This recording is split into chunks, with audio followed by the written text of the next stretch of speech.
Hi, I'm Drew. Hi, I'm Mackenzie. Hello, I'm Adam. Hi, I'm Brett, and today we are exploring the religion of Buddhism. Hi, so one of the reasons we decided to pick Buddhism for our religion is we didn't agree with a lot of what was said in class about the religion. We kind of questioned why they would believe certain things. So we kind of want to hear it from their perspective to get a better understanding of why they believe what they believe. Another reason why I chose to explore this religion is to help equip me with better knowledge of Buddhism, especially when I'm going to Asia for my missions trip. Another reason why we chose it is because I want my knowledge about this religion to grow. I have a lot of Chinese friends that follow this path, and I just want to be able to engage in conversation with them. Well, one of the reasons why we chose this religion was because I wanted to get a better understanding so that I would be able to witness to the Buddhist people better.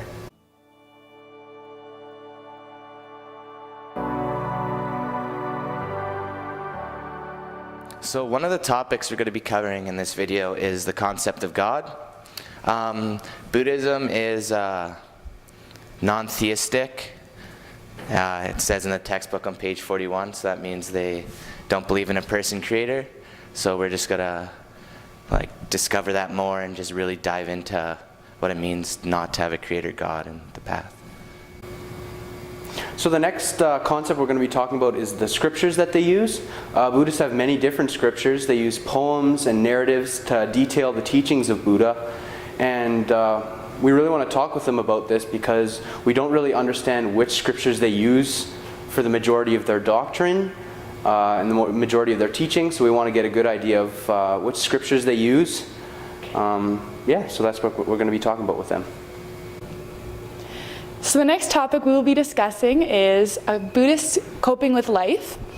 This relates to someone's devotional practices, rituals, and denying of one's desires, which relates to suffering.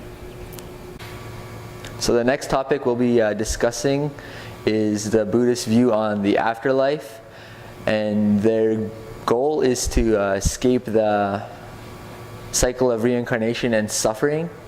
And once they reach that, it is called nirvana, which is basically the cessation of existence. So the next topic we will be discussing is the similarities between Christianity and Buddhism. Within both these faiths, there is a use of scriptures, which help to establish a foundation of our beliefs, as well through devotional practices and rituals. They both help to strengthen our faiths and what we believe in. So the next concept we're going to be talking about is some of the differences between Christianity and Buddhism. We're going to be talking about three of the major differences.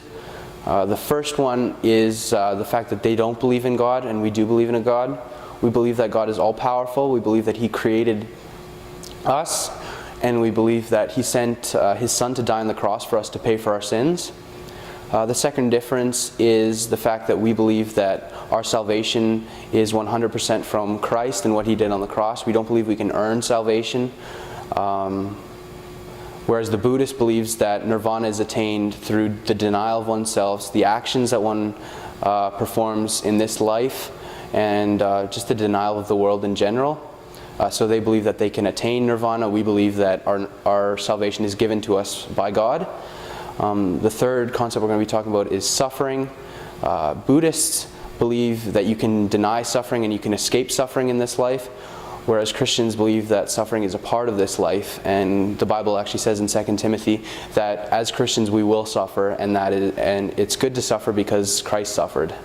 And so if we are to follow Him, we should suffer in the same way that He did. So in order to increase our knowledge and understanding of this, we're going to head to the Buddhist temple, and we're going to talk with some of the monks and the leader of the Buddhist temple to further understand.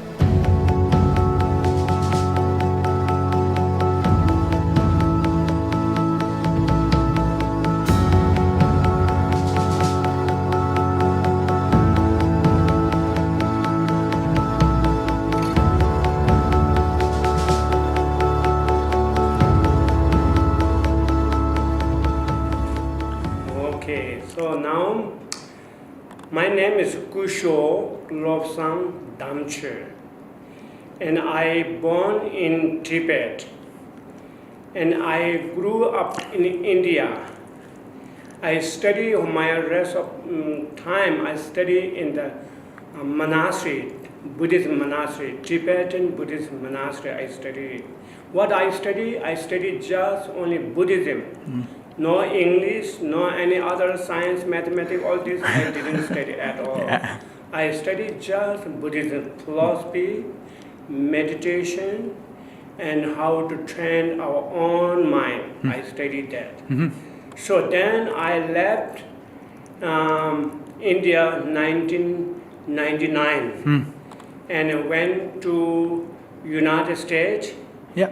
for a couple of months, and I moved in Canada to Toronto because Canada is non-violent country, Yeah. fully democratic country. Yeah. And so I liked Canada. I applied the Canadian refuge. And 2005, I got a landed immigrant.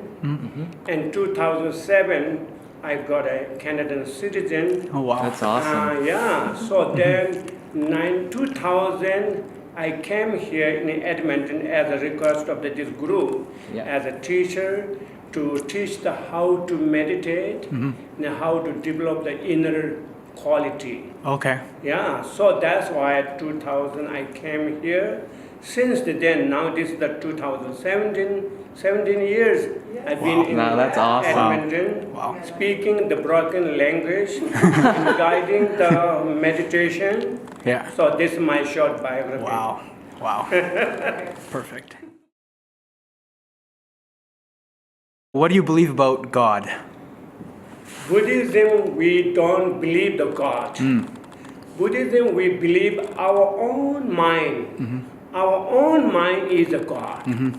Because if we think negative way, we will be problem, suffering, unhappy, lot of difficulty in our life.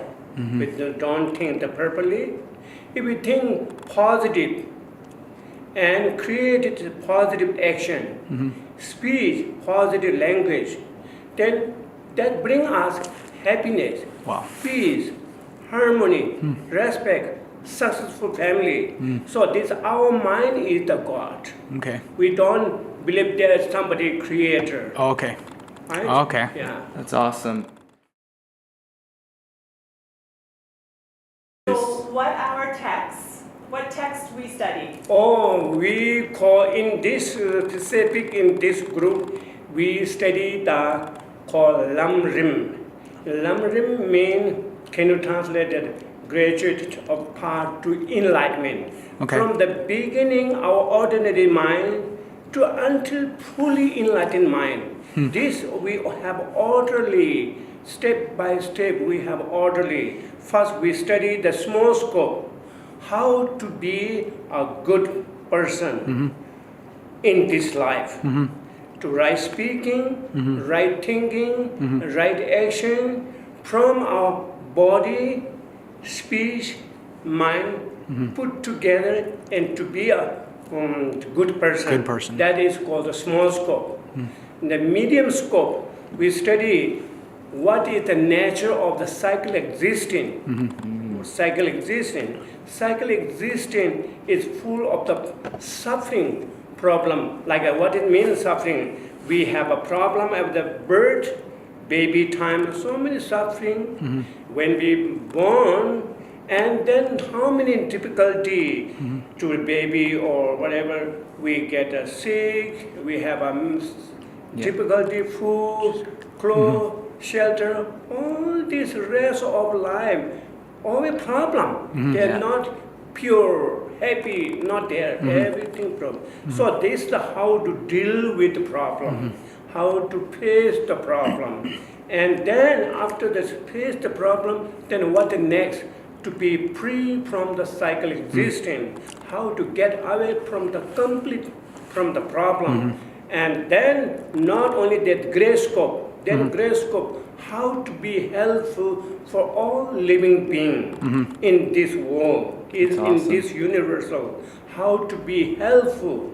You are study, you are fix your problem, and now you are free from your problem. Now not only yourself, now how to helpful for the other living being. And that we study, and that is called Lamrim, path of enlightenment. Cool. Another called graduation of the enlightenment. So we have many Bible. Buddhism in Christianity they call Bible. Yeah. We call Buddhist text. Text. 100 volume of the text, and there's a 200 volume of text we have to study to get rid of all the problem.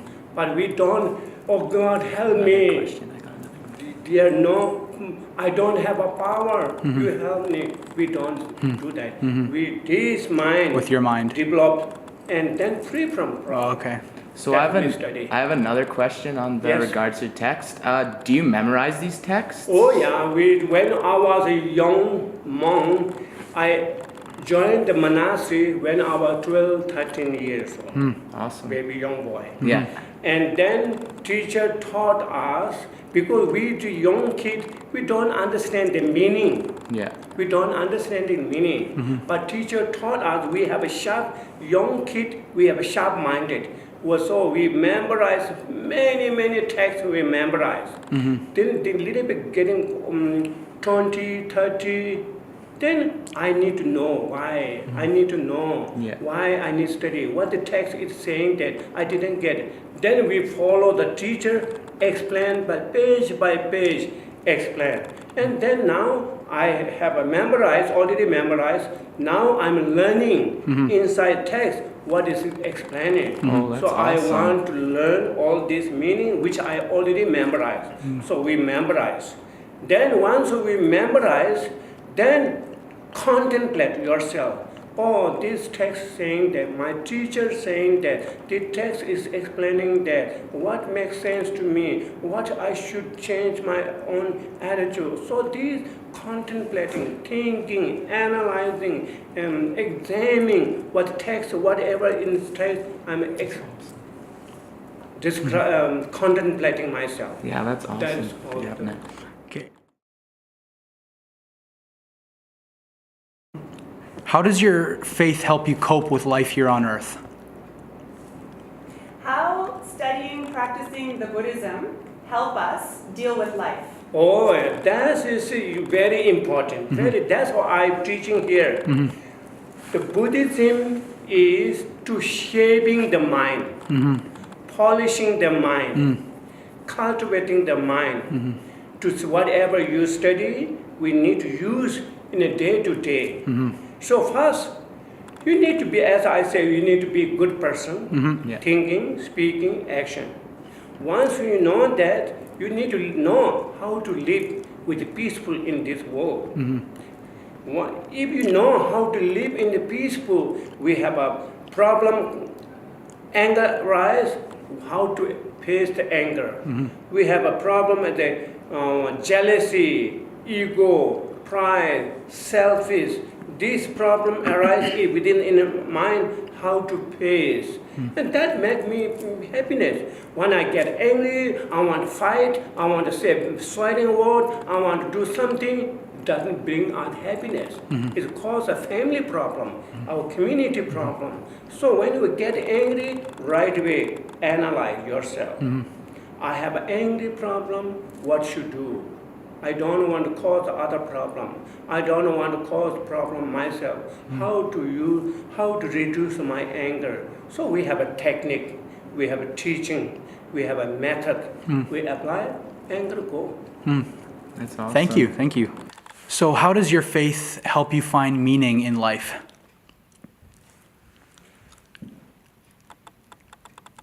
How to say that? How you understand the meaning of this human life through Buddhism? What Buddhism Oh yeah, very good question. This is also very good question. Human life is in the Buddhism very detailed explained. The human life is the most precious human life. We call very precious human life. It's precious.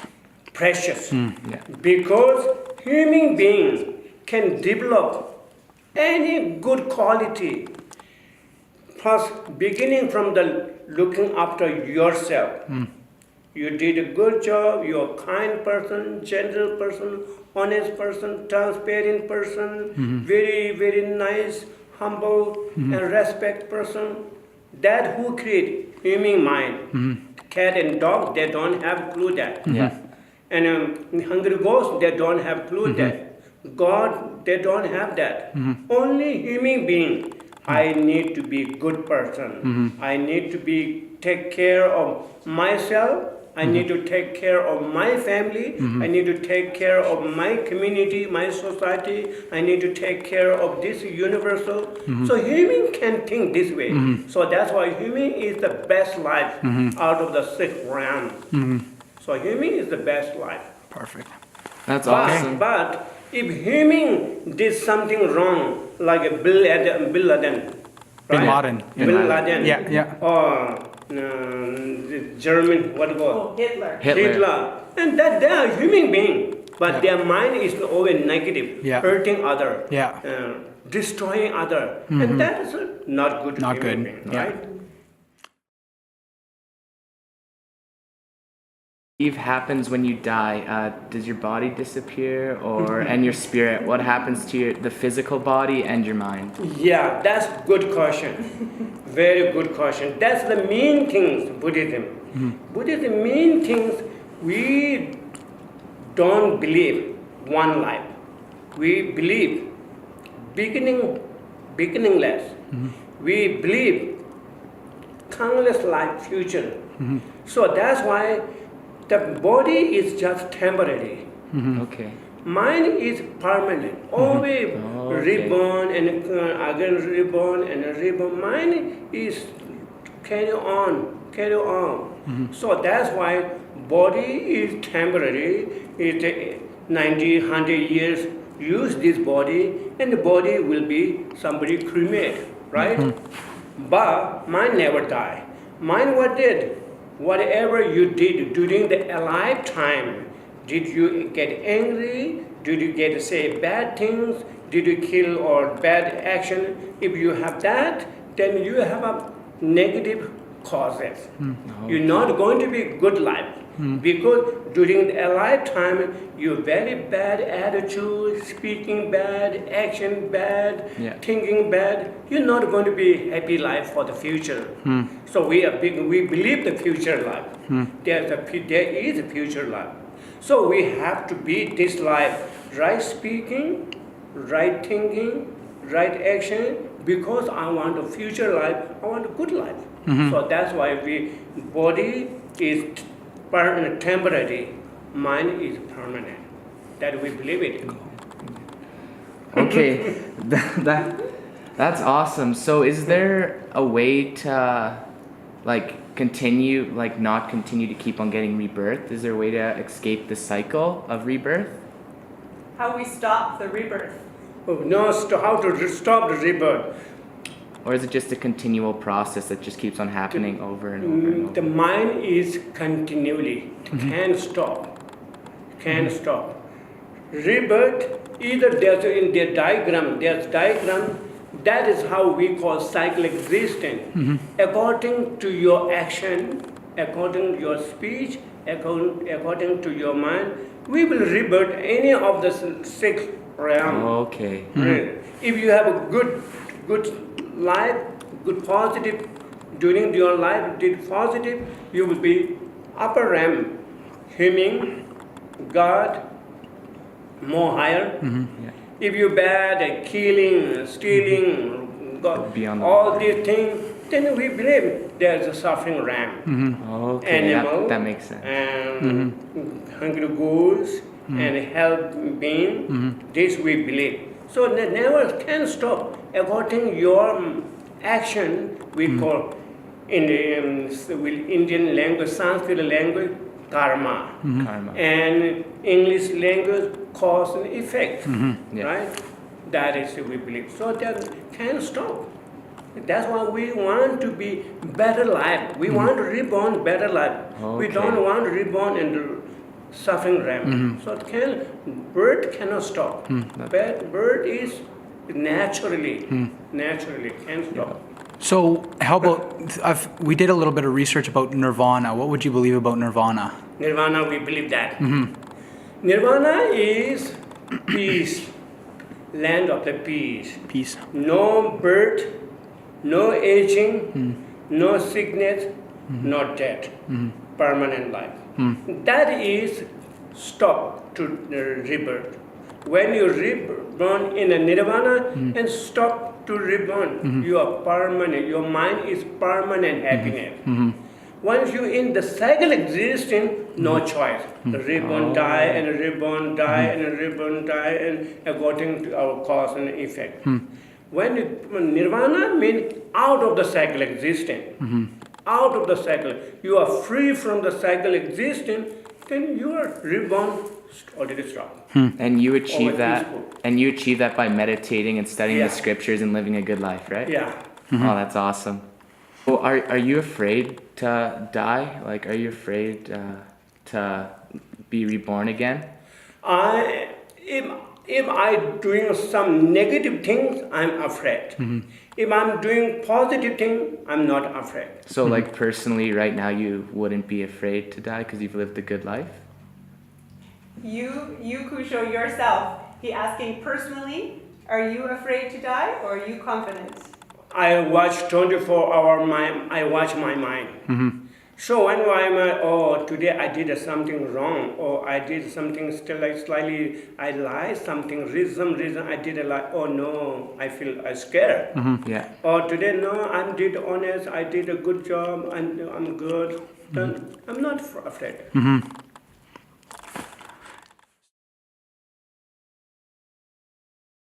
What do you believe about people who do not follow the Buddhist faith? What Buddhism understanding or opinion of other religion? Other religion, I have strong faith, I'm strong belief, and I'm strong respect. Hinduism, Judaism, Muslim, Christianity, all the religions are very good philosophy because they have a compassion, they have a right ethical morality, they have a good practitioner, they have a very good quality because of their pure faith, pure faith. So I really, but the view is different. Yeah. Some are believe the God, some are non-believe the God. So this philosophy is different. We have to have a different philosophy. Yes. We have to have a different philosophy. One philosophy, it doesn't matter. For example, one medication doesn't help every disease. Each disease has its own medication. So each human being have to have each own belief. That's awesome. So that's all we have for you. Thank you so much, Kusho. Thank you so much. So one thing I really appreciated about going to this Buddhist temple is just seeing Kusho and hearing his perspectives gave me much better understanding about what they believe, specifically about the afterlife. I have a greater respect for their religion and for the people who follow that religion. Yeah.